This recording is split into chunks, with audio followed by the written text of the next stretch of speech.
বুঝতে পারিনি, আমার ভুল হয়ে গেছে। তুমি আমার এই শেষবারের মতো ক্ষমা করে দাও না। কিসের ক্ষমা? তোর কারণে আম্মু দুটা পরিবারের মান ইজ্জত নষ্ট। আমরা মানুষের সামনে মুখ দেখাতে পারি না। তোর কোনো ক্ষমা নাই? তুই না ডিভোর্স চাইছিলি?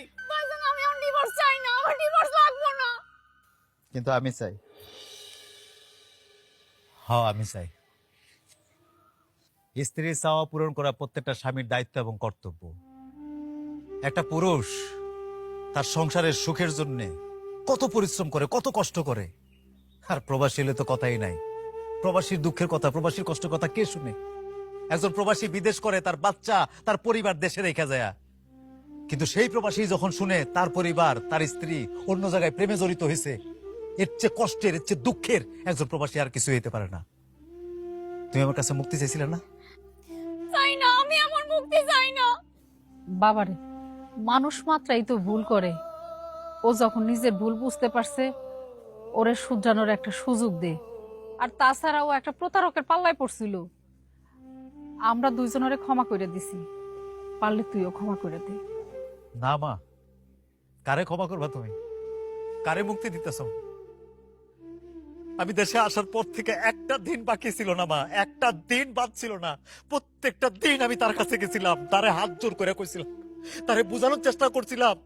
তার নোংরা অতীত যাই না, আমি বারবার তারে বুঝাইছি, আসো সংসারটা করি, সংসারটা করি। আমি ওর হাতে ধরার বাকি ছিল, পায়ে ধরার বাকি ছিল, ওর পরিবারের সবার কাছে হাতে পায়ে ধরে ওর বোঝানোর চেষ্টা করছিলাম মা। কিন্তু আমার সাথে কুত্তার মতো ব্যবহার করছে, আমার দূর দূর করে তাড়াই দিছিল মা। ও আমার কুত্তার মতো ব্যবহার করছে। আর জীবনও এমন ভুল হইব না, খালি এইবারের মতো তুমি আমারে মাফ কইরা দাও। না, তোমার এইবারের জন্য কেন, কোনবারের জন্য তোমার মাফ করা যায় না, তোমার ক্ষমা করা যায় না। কারণ তোমারও যদি আমি এখন ক্ষমা করে দিই, তাহলে আমার হাজার হাজার প্রবাসী ভাইরা অনেক কষ্ট পাইব, তাকে কলজা ভাঙা যাইব।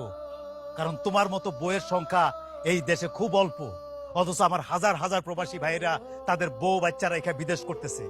আমার ওই ভাবিরা, ওই বোনরা কত কষ্ট করতেছে দেশে, তাকে বাচ্চারে মানুষ করতেছে, সংসার দেখতেছে। কিন্তু তোমার মতো একটা লুবি, অহংকারী, নিজের সৌন্দর্যের অহংকারী তুমি বাঁচো না। তুমি কি মনে করছো তোমার মাফ করা যায় না? তোমার মাফ করা যায় না। আমি আমার প্রবাসী ভাই করে ছোট করতে পারবো না তোমার ক্ষমা কইরা। এই নাও তোমার ডিভোর্স পেপার, আমি সিগনেচার করে রাখছি। খালি তাই না, তোমার 3 লাখ টাকার চেক দিয়ে রাখছি, তোমার কাবিনে 2 লাখ টাকা, আরো 1 লাখ টাকা দিয়ে রাখছি, যাতে তুমি 3 মাস তোমার ভরণ পোষণ হয়। রাখো তোমার ডিভোর্সের পেপার, সুখে থাকো তুমি।